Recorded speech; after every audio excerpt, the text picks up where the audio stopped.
Want to keep your location private on X and remove your country from your profile?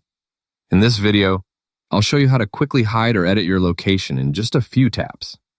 Start by opening the X app on your device and make sure you're logged into your account. Once you're in, tap on your profile icon to open the side menu, then select your profile name to go to your profile page. On your profile screen, tap the Edit Profile button. This will open all the fields you can customize. Scroll down until you find the Location section.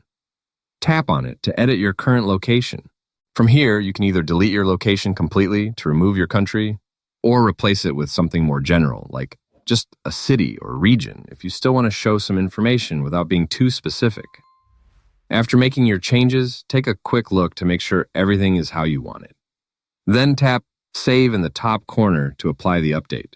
And that's it. Your country will no longer be visible on your profile, giving you a bit more privacy. If this guide helped you, don't forget to like the video and subscribe for more quick and easy tutorials. Thanks for watching, and see you in the next one.